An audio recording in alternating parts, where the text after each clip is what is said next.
दिनांक 2 7/11 है और दिवस 1 पहले दिन का ये इसमें वो किया जा रहा है कि बच्चों को कैसे उसमें समझाया जाएगा, कैसे पढ़ाया जाएगा।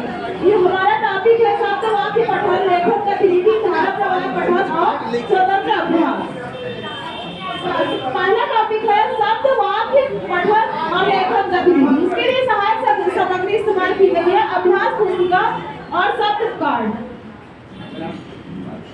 हम पाठ 5 के ध्वनि पटक और मूल पटक के द्वारा खुद शब्द वाक्य और बच्चों को देंगे कि ये पढ़ें और उसको लिखें। जैसे चलिए प्रमोद आप बताइए इसमें क्या लिखा हुआ है?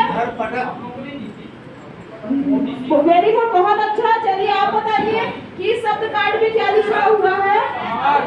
वहाँ बहुत अच्छा, क्लैप कर दीजिए सभी बच्चे।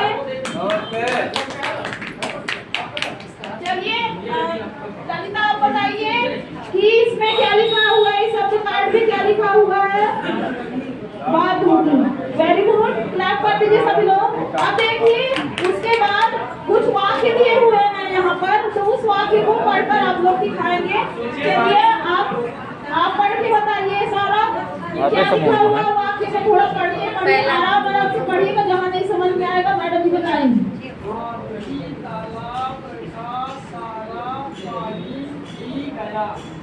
सही पढ़ाया ना, इससे कोई गलती तो नहीं है? आप लोग बताइए और बच्चे सही पढ़े। चलिए दूसरा वाक्य आप पढ़ के बताइए, आप पढ़ के बताइए नीलू। चलिए क्लैप कर दीजिए इसके लिए सभी लोग।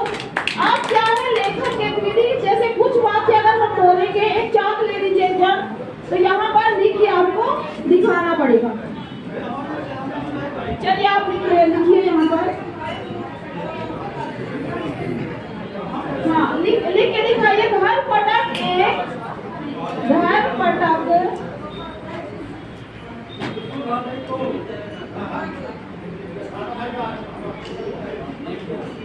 एक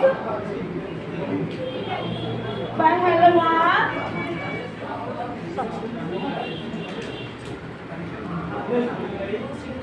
हाँ। चलिए सभी लोग सर उसमें कक्ष क्रमांक का दिनांक डाल दीजिएगा उसमें। क्या है बोर्ड में? कुछ इसमें गलती दिख रही है। जब कोई भी वाक्य लिखा जाता है उसके बाद पूर्ण विराम भी लगाया जाता है ना, तो पूर्ण विराम, हाँ पूर्ण विराम नहीं लगा। अगला है धारा प्रवाह पठन। इसके लिए सहायक सामग्री है अभ्यास पुस्तिका, कुछ शब्द कार्ड है। जैसे अब वाक्य पढ़वाना है बच्चों से। चलिए ललिता आप आ जाइए, बताइए इसमें कि पहला वाक्य पढ़ के थोड़ा वाक्य से पढ़ के बताइए। धारा प्रवाह पठन में ये होता है कि धारा प्रवाह पठन में ये होता है कि अगर बच्चा बिना किसी त्रुटि के लगातार वो वाक्य को पढ़ सके, उसमें कोई भी बीच में त्रुटि या त्रुटि ना हो, तो इसका मतलब वो धारा प्रवाह पढ़ रहा है। चलिए पढ़ के बताइए। एक बंदा रहता था, वह बहुत ही जल्द था।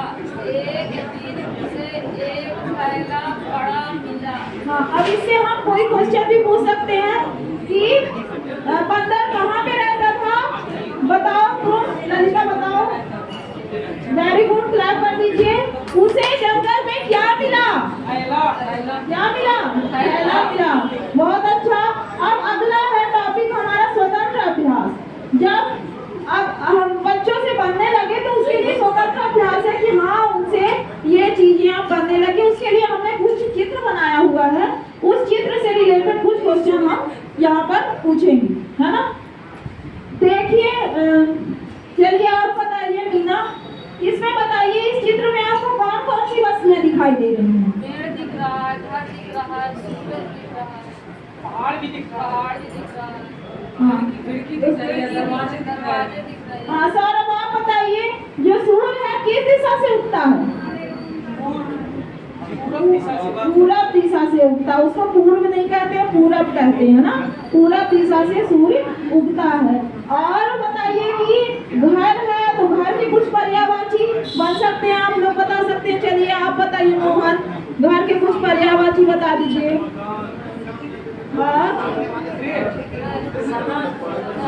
चलिए बहुत अच्छा प्रयास किया। अब इसमें क्या करना है कि इसके जो चित्र दिख रहा है उससे संबंधित कुछ 4 लाइनें आपको 4 वाक्य बताने हैं। चलिए आप बताइए। किसी जंगल में एक पेड़ था, सूर पूर्व दिशा से निकलता है। गांव में घर बने हुए हैं, घर की छत खपड़ैल है। कपड़े से बनी हुई होती है। चलिए क्लैप कर दीजिए इसके लिए। पेड़ के 2 पर्यायवाची सौरभ आप बताइए। चलिए बहुत अच्छा प्रयास कर रहे हैं बच्चे। जो पढ़ाया जा रहा है मतलब इनके समझ में आ रहा है। चलिए क्लैप कर दीजिए सभी लोग।